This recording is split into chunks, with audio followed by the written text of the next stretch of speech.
ang mga kasinungalingang nakalagay sa mga video ni Michael Maurilio. Kabilang po dyan sina Crisette Chu, Jay Sonza, Sasasot, Trixie Cruz Angeles, Banat Bay at iba pa. Nako, Senator Risa, tigilan nyo na ho yan. Wala na hong maniniwala dyan sa pa-victim effect nyo na yan. Nakita na ho ng sambayan ng Pilipino yung pagmumukha na yan nung lumantad yung ibang mga witness dyan sa mga committee nyo. Ika nga nitong si Kong Jing Paras may pattern na.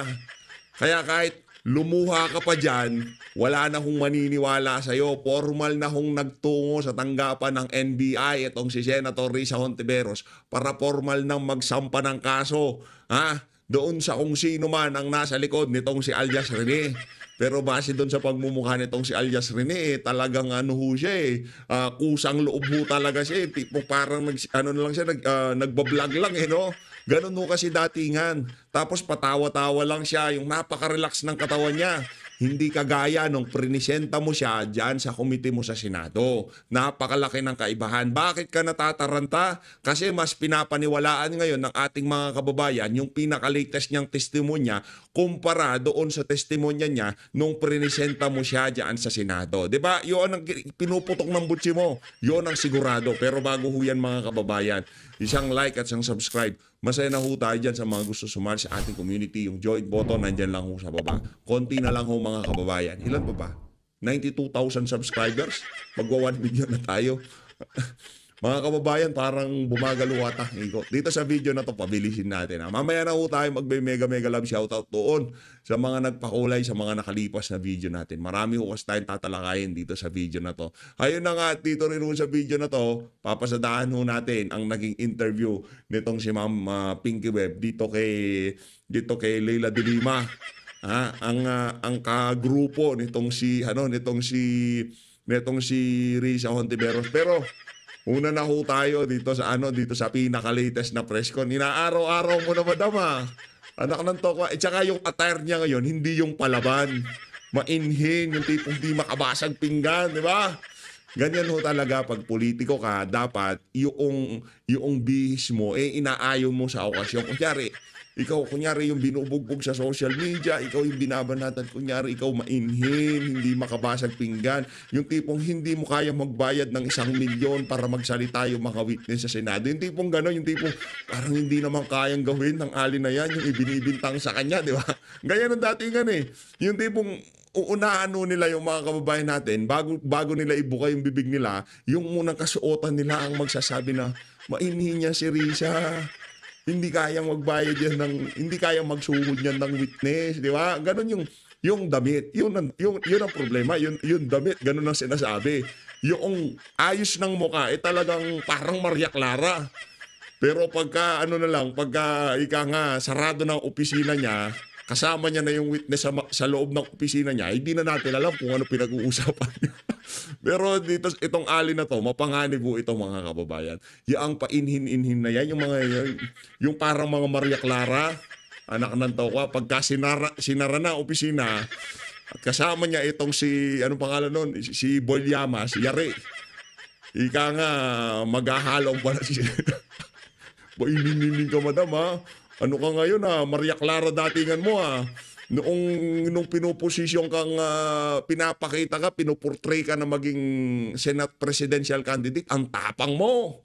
May paganyan-ganyan ka pa sa mesa. Nakita nyo yung mga larawan na yon? Ngayon parang kang basang tupa. Basang sisiw. Ito, panoorin ho natin mga kababayan. Game. Latest ho ito, latest.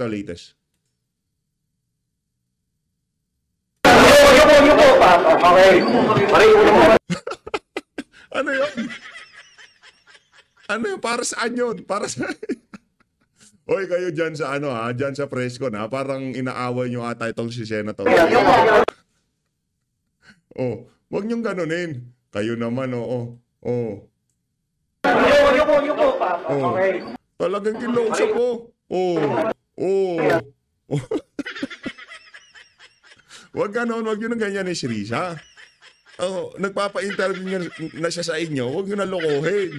Sige, pakinggan natin ang sasabihin niya, pero facial expression pa lang niya, sinasabi na lahat ng gustong marinig natin. Pananakot, hindi na ano yun eh, takot ano ang mangyayari dito, sindakan, kung sino bang mas maimpluwensya. Siyempre, NBI, kayo naman dyan, oo. Sitting senator, pagbibintangan na nagbayad ng 1 milyon para magsalita ng kasinungalingan sa Senado. Pinagbibintangan, di ko sinasabing totoong nagbayad o kung ano pa man. Nandito tayo para kilatisin ng mga sasabihin nitong ali na to. Mapatotoo, mapahindi, hindi natin malalaman yan. Tanging si Salamat Kaayo NBI lang ang makakapagsabi dyan, okay? Game. Alright, so. Pa-virgin ang datingan mo naman. Ako ng toko, ibang klase talaga. Pero in fairness kung sino man ang gumagayak dito kay Risa Hontiveros, bilib ako sa inyo. Alam nyong iayon ang forma diyan sa kasuotan niya. Ngayon, kailangan pagmukayin natin siyang kawawa. First po, sino naman natin? Yung DBS na, Sige, Asher. sino po yung mga kinasuhan? Okay. Sinama po natin sa Patango po. Una, nandito ako ngayong umaga, gaya ng sinabi kong gagawin. Alam mo bakit nandiyan ka? Gumawa ka ng problema mo. Ang dami mong pwedeng pag-usapan, presyo ng kuryente, mahal na presyo ng pangunahing bilihin, sweldo ng mga manggagawa, ano pa, kriminalidad, droga. Ang pinag-usapan, ang ginawa mong takpaksa, yung kay Pastor Kibuloy. Ang tinutino ng organisasyon nila, lumaki. Sa dami ng kongregasyon, 1, 2 nagreklamo. Yung isa, inaakusahan ka pa na binayaran din daw siya. Labo, di ba? Gawin nung Lunes, kasama sina Attorney Britannico at yung kanilang firm para maghain ng reklamo sa National Bureau of Investigation. Pangunahing layunin ng reklamo, alamin sino ang nasa likod ng pag-produce ng video, 2 video na ni Michael Maurilio. Dahil hanggang ngayon, wala pa ring umaamin, wala pa ring nag-aangkin. At pangalawa, Natural, madam, walang aamin dyan, walang aangkin yan. Ay, meron na palang umamin, meron ng umangkin. Meron ng inangkin itong si alias Maurilio, walang nag-utos sa akin. Sarili ko po ito. Inangkin ni alias Maurilio. Ay, itong si alias Rene. Pambihira, oo. para imbestigahan din sa pamamagitan ng reklamo ito, yung mga vlogger na pinamumudmod at dinadagdagan pa ang mga kasinungalingang nakalagay sa mga video ni Michael Maurilio. Kabilang po dyan sina Crizette Chu, Jay Sonza, Sasasot, Trixie Cruz Angeles, Banat Bay at iba pa. So abangan po natin ang progress nitong investigasyon. Unang hakbang pa lang ito. Nako, tinatakot niya. Nag-name drop siya. Nag-name drop si madam. Hinihintay ko pa PH update. Hindi naman kasi tayo nagdadagdag eh. Nagkaan lang tayo, kumbaga, pinapakinggan lang natin dito. Halimbawa yan, pinapakinggan natin sinasabi mo, madam. Uy, madam, huwag ka magalit ha. Kumbaga, dito kami ang pinaka-fair na vlogger dito sa Pilipinas. Bakit? Kinukuha ho namin ang inyong panig. Ipinapalabas ho namin ang inyong panig sa sambayan ng Pilipino. Yun nga lang, meron kami mga side comment. Kaya ng buhok mo, damit mo, kung paano ka presenta ng grupo mo sa publiko. Mainhin. Nang kakaso, mainhin no? Nakananto ko Bilib talaga ako dito sa ali na to. Aalamin po namin at sa payon ng aking mga abogado kung sino pa ang dapat kasuhan at ano-ano pa ang dapat ikaso sa kanila. Initially, sir, ang pinali niyo po ay perjury po ba o meron po libel?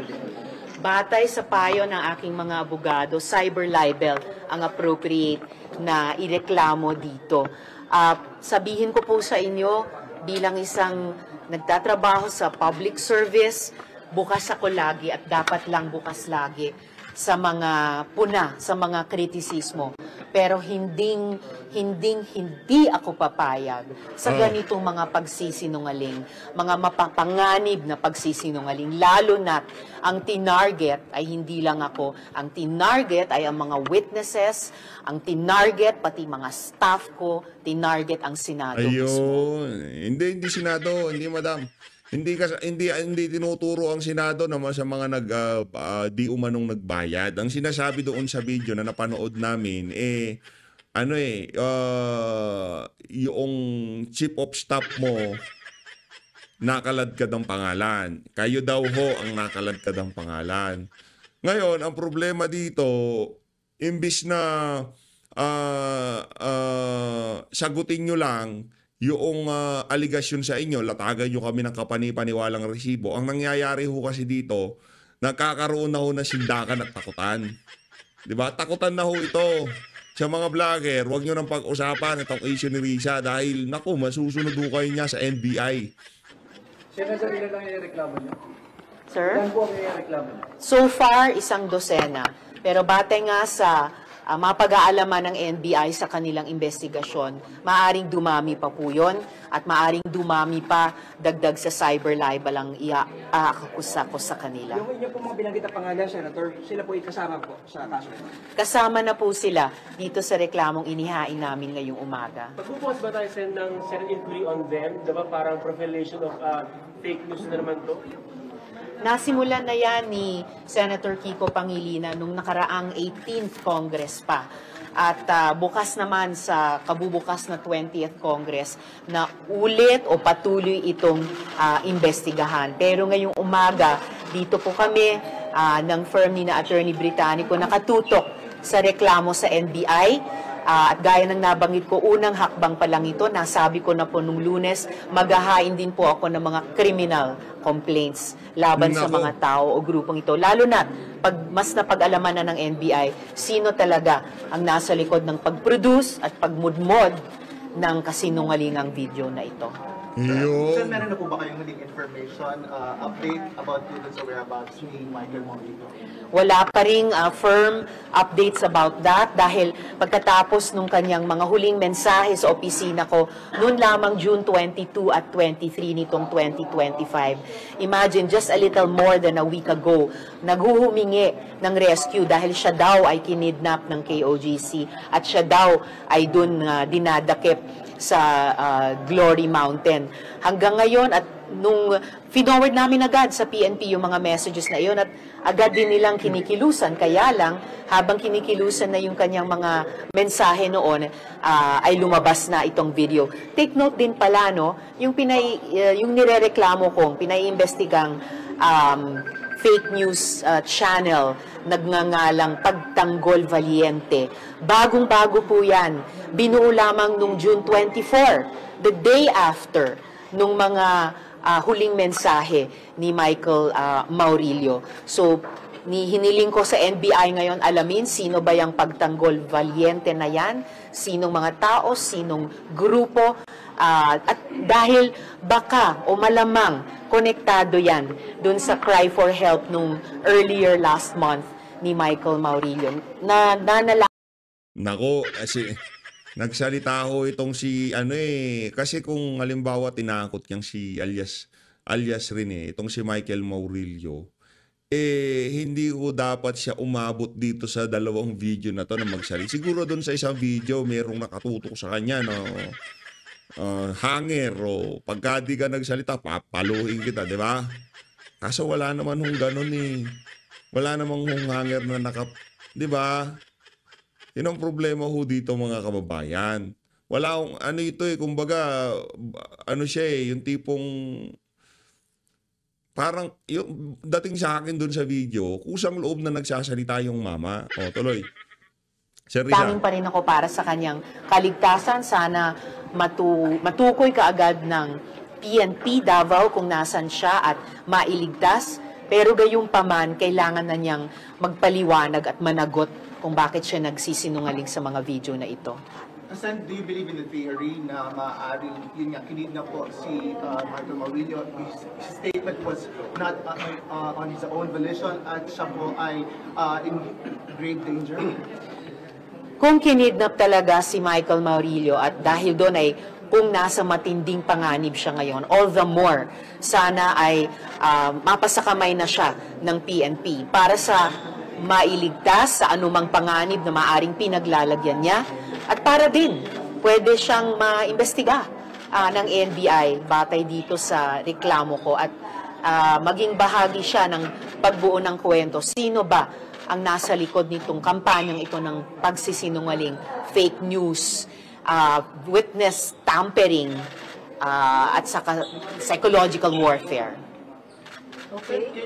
Isa na Isa lang. na lang. Do you think it's also appropriate that the government or Senate on their part gumawa po ng action para ma-rescue nga po ito kasi parang life is in danger? Well, ang Senado, dahil kami po ay legislative body, hindi po namin mandato o kakayahan mag-rescue ng mga kababayan nating nasa panganib. Kaya nga po yung mga huling mensahe yon ni Michael Maurilio sa PNP Davao namin agad ibinigay para kanilang maaksyonan. At hanggang ngayon, inaasahan kong maaaksyonan nila ang sitwasyon, kung ano man yon ni Michael Maurilio, at para mas mapalalim pa yung hiniling kong investigasyon ng NBI sa reklamong ito. Thank you. Salamat po. Ayun na nga mga kababayan, yun po ang pinaka-latest kaugnay dyan sa paglantad na yan itong si alias Rene, no? Dito naman ho tayo kay kay tawag dito kay Ma'am Pinky Webb at dito kay Leila de Lima.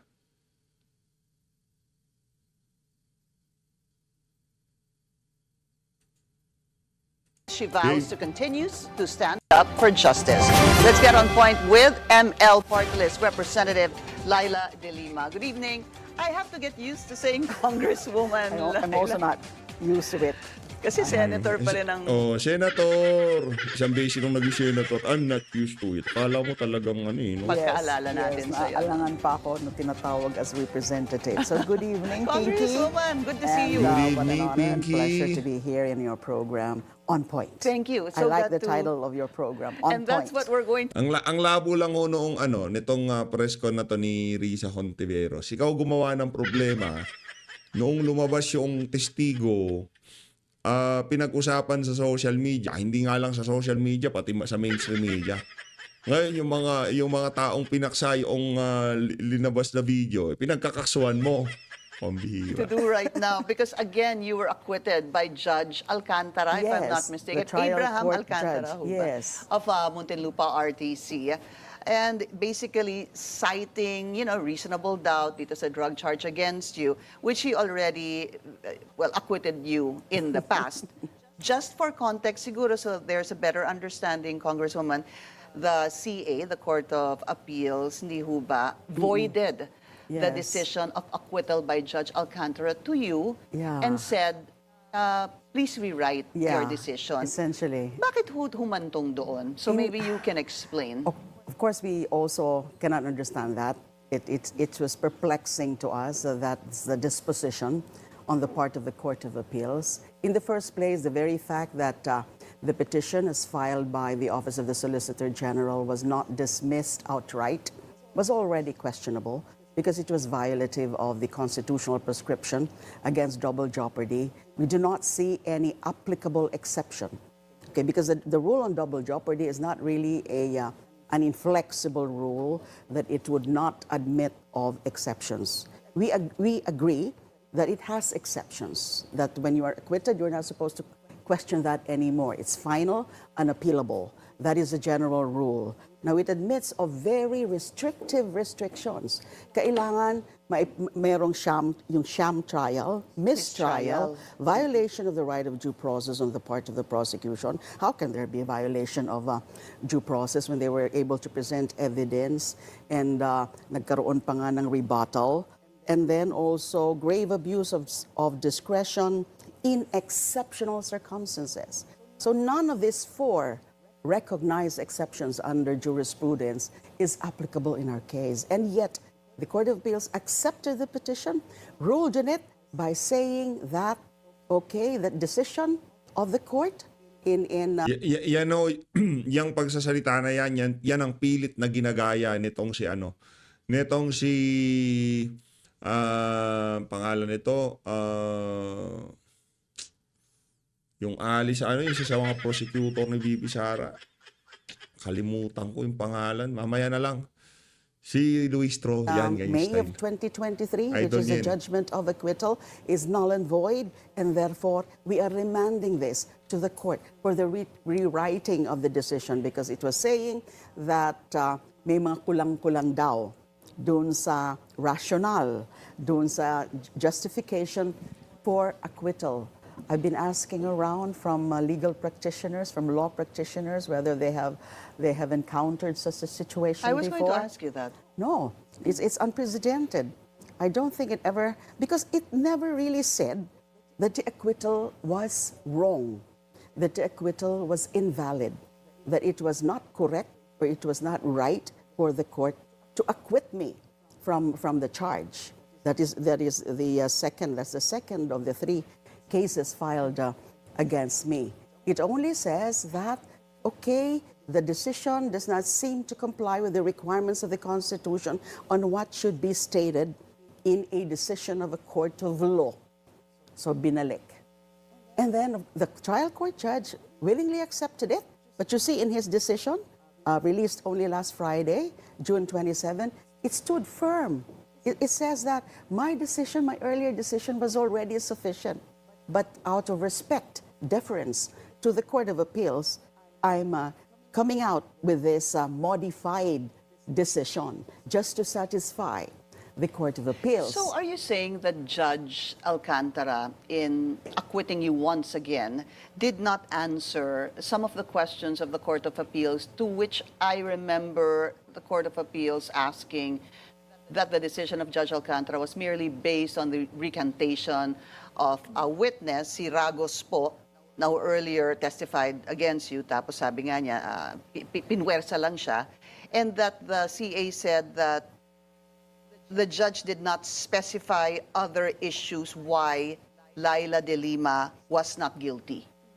Well, in the new decision rendered or issued last Friday, it already addressed the concerns of the Court of Appeals. Okay, it already explained, quoted the portions in the transcripts about the answers of Ragos in his recantation. And so the conclusion still that the recantation was valid because there was no showing at all that the recantation was influenced by any consideration like monetary, like coercion, like pressure, and whatever, ill motives. So no showing of that because he was Voluntary. Ragos, the key witness, really stood firm, stood his ground. He was subjected to hours of cross-examination by the prosecution. If I'm not mistaken, it took 3 hearings, several hours, 10 hours or more than 10 hours for cross-examination, trying to break his determination in his recantation. But he stood his ground. All the things that I said before, the previous testimony wherein I said that I delivered money on 2 occasions in my residence, 2 occasions, 5 million each, that's all false. So the prosecution, of course, was trying to break him. But you know that your recantation now is out of other consideration, but it's not. So it was not broken, it was not nullified, and the court said that the recantation was valid. And in our view, in my view, Judge Alcantara was saying, without the testimony of Mr. Ragos, because he is the key witness, there is no other evidence to show my link, Your involvement. my yeah. involvement in the illegal drug trade. I think, Congresswoman, if I'm not mistaken, I recall that the establishing of drugs inside Bilibid was rather, it Yes. was established. Yes, it was established. But it was not established, except through Ragos, your participation. Yes. Until Ragos recanted and said, pinwersa lang siya at pinilit lang siya. Yes. Okay. So that was the only link, kumbaga, Correct. of your personality there. All right. How did you, maybe, I guess, when you found out that the Court of Appeals voided that particular decision of Judge Alcantara, how did you feel that time? I mean, wala na kayo na. You, obviously, you had finished 2021, tapos na yung kaso 2023, that was the case. This is the 23. And then 2024. The last one is 2024. Right, but in 2023, you were already out on bail, hindi ba? November Yeah. 2023 for the third case, for the remaining case. For the 2024 Kasi in first two case, yeah. cases, the first one dismissed in 2021, I also applied for bail there, but was never acted upon. And then the second case, this one, the acquittal by Judge Alcantara, I also applied for bail there, but it was also not acted upon. Now, in the third remaining case, nung tapos na yung dalawang case na yun, supposedly, including yung kay Judge Alcantara, the court granted my bail, granted bail in November 2023. That's why I was out on provisional, provisionally out on bail. November up to June 2024, when the third case was also finally dismissed. So I could say that I attained complete unmitigated freedom. Yeah. And here comes the Court of Appeals decision. That's why I wanted to find out what was going through your head, you know, after being acquitted in 2024 with 3 cases already, that you had to hurdle a previous case that you were acquitted for. Yeah. Ano ho yung naging pakiramdam nyo? I mean, did that somehow, you know, bring back any ill feelings, pain? Well, I was, of course, dismayed. First, I was surprised, because even on the part of my legal team, we were confident that nothing would happen to that case, the petition for certiorari filed by the Office of the Solicitor General. So I'm thinking talaga na, madi-dismiss lang yan because it's clear, acquittal, it's acquittal. It's supposed to be final, and there, again, no applicable exception to that rule on double jeopardy. So we were confident, and then finally, eto nga, instead of dismissing it, because of that, the rule on double jeopardy, ay pinakialaman, and then pinasauli dun sa trial court at pinasulat muli yung desisyon. So I was very dismayed. That's why I have to say that I've been vindicated multiple times. You know, those cases one by one, it was dismissed out of my way, and then vindicated also because the truth has been coming out. You know, some of the witnesses have recanted or signified their intention to recant. And then the hearings before the Quad Committee, which shows who are the actually involved in the illegal drug trade. So I felt vindicated because that's what I've been saying all along. You know that with respect to the culpability of the Dutertes, also in the DDS killings and all that, because it originated, my case, my persecution originated in When you were DOJ Secretary. when I was CHR. When you were CHR, rather, yeah. Because Nauna pa pala yun. nauna pa, noong 2009 pa yung DDS. And then SOJ and then Senate, especially sa Senate. Kaya nga ginawa yun sa akin. I was first ousted as the chairperson of the Committee on Justice and Human Rights when I started that investigation, and especially after I presented Mr. Edgar Matubato as a witness there. So the majority of my colleagues in the Senate ousted me. So, and then nagkaroon ng that, you remember that hearing in the House of Representatives, that kangaroo hearing, you know, the slut shaming and all that. Kulang na lang talaga itapon sa akin yung buong kitchen sink. And then that resulted in the filing later of those bogus charges. So, eto na naman. Bakit, you know, dumaan na nga, and I willingly subjected myself to the scrutiny of the courts. I did not escape. I did not evade justice. And I continued, even if it was difficult for me, I had to continue keeping my faith in the justice system. Because it is only within the justice system that I could be vindicated. Nowhere else. Saan ako pupunta? Mamumundok ba ako? Tatakas ba ako? I could have applied for asylum. I knew I had good basis for asylum, and unlike the other one has applied also for asylum there, over there at The Hague. Attorney Harry Roque. Yes. So I think if I applied for asylum, it would be granted because there was clear case. We could easily show that it was a case of political persecution because of my stance against the extrajudicial killing. So ito na naman, bakit hindi ako I hope this is the end of it. Ba't di ka nag-asylum? Di ba bakit hindi ka nag-asylum, madam? I was actually going to ask you that. Is there anything pending? No more? Because I was trying to read, I don't think there's anything pending among all These cases, the drug cases, none, because there were only 3, Yeah. and all of them have been dismissed already. You were in detention for, is it 54 days? 2,454 2,454 days. 2454 6 days. years, 8 months, and 21 days. Congresswoman, is there anybody that you will have a hard time forgiving? Yes, the principal, the foremost principal, my chief oppressor, no other than the former president. Yun, I've siyempre. been saying that. Kaya pinagkakamalagang crush mo si Tatay Digong eh. Di ba? Mag-move on na ho kayo, madam. Alam naman ho natin lahat ang dahilan kung bakit bakit binawi ng mga testigo yung mga aligasyon, yung mga sinabi nila laban sa inyo. Ano ho yun, maliwanag pa sa sikat ng araw. Base ho yan sa nangyari kay dating Pangulong Rodrigo Duterte, yung panggigipit na nararanasan ng mga kalaban sa politika nitong administrasyon na to. Simple lang. Pagka nagkataon hindi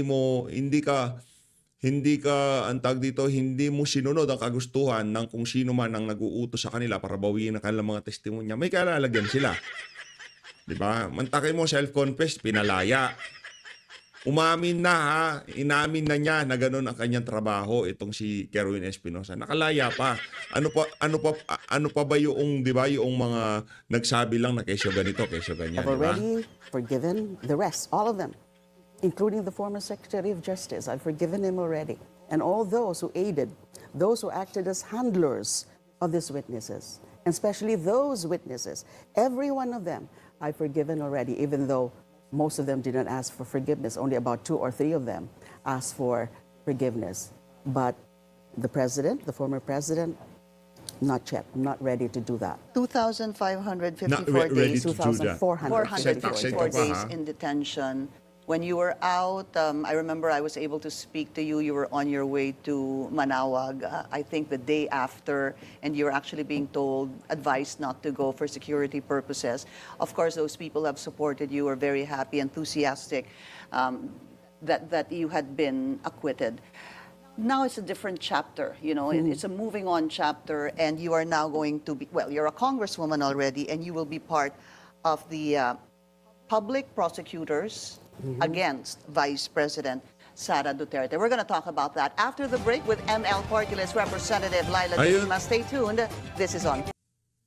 Ayun na nga mga kababayan, dito na una tatapusin ang ating reaction video. Maraming salamat to sa pag-support sa Page Update. Mag-ingat ho kayo lahat. Mahal natin ang Pilipinas.